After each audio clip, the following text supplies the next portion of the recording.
Assalamualaikum warahmatullahi wabarakatuh. Selamat pagi, salam sejahtera bagi kita sekalian. Om Swastiastu, Namo Buddhaya, salam kebajikan. Nah, sebelum kita mulai perkuliahan hari ini, marilah kita berdoa sesuai dengan agama dan kepercayaan kita masing-masing. Berdoa mulai, berdoa selesai.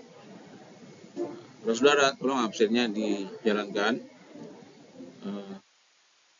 Pertama-tama saya ingin memperkenalkan diri dulu. Nama saya Dedi Tabrani, pangkat Komisaris Besar Polisi.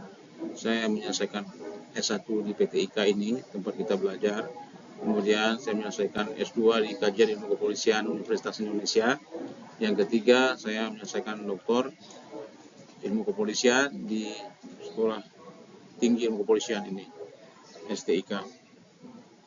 Baik rekan-rekan, kita akan mulai pelajaran pertama hari ini, yaitu memahami tentang ilmu kepolisian. Ketika sudah skenario perkuliahan hari ini adalah yang pertama pendahuluan 3 menit, penjelasan materi 6 menit, diskusi 7 menit, dan penugasan 2 menit, dan penutupan 2 menit. Kemudian capaian pembelajaran pada pertemuan pertama ini adalah mampu mendefinisikan ilmu kepolisian, yang pertama, yang kedua memahami fungsi kepolisian, yang ketiga mampu memahami berbagai pendekatan dalam kepolisian. Baik, kita lanjut. Ketika kita melihat foto ini, apa yang saudara pikirkan?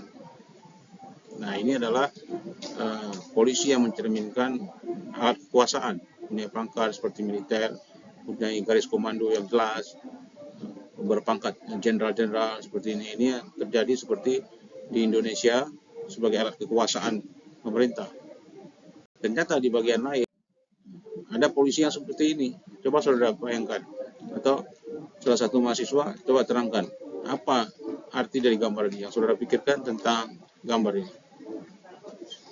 Baik, gambar ini adalah menjelaskan tentang seorang polisi Bobby di Inggris. Itu polisi yang dicintai masyarakat. Dia tidak menggunakan senjata, dia selalu melayani kepentingan warga dengan baik, karena Bobby ini lahir dari masyarakat sendiri.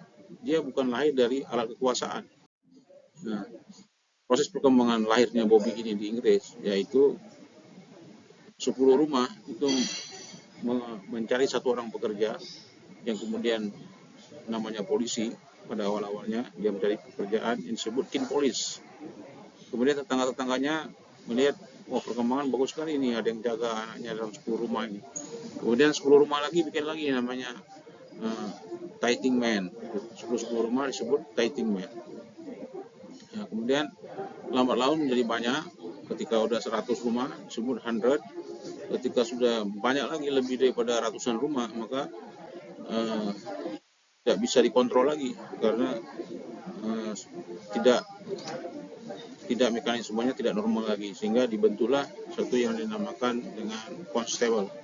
Polisi constable inilah sejarah lahirnya kepolisian modern di dunia. Kemudian dari Inggris ke Amerika dan ke Eropa dan ke seluruh dunia. Di Indonesia, sejarah lahirnya kepolisian itu ketika didirikan Sekolah Polisi Negara Bagian Tinggi di Martayudan, Jawa Tengah pada tanggal 17 Juni 1946. Kemudian pindah ke Yogyakarta tahun 46, berubah nama menjadi Polisi Academy. Kemudian tahun 1950 berubah nama menjadi PT IKA dan diintegrasi dengan ABRI tahun 1962. Karena perubahan kekuasaan di Indonesia, PT IKA ingin dibubarkan, namun Pak Kapolri waktu itu tidak mau kita dibubarkan, sehingga dia berusaha mencari jalan mendekati Menteri Pendidikan dan UI sebagai pembimbing PT IKA, sehingga tidak jadi dibubarkan. Nah, sekian yang bisa kami sampaikan tentang materi kuliah hari ini. Lebih lanjut nanti rekan-rekan membaca sendiri, lihat sendiri referensi yang sudah saya berikan. Demikian, wabillahi taufiq wal hidayah. Assalamualaikum warahmatullahi wabarakatuh.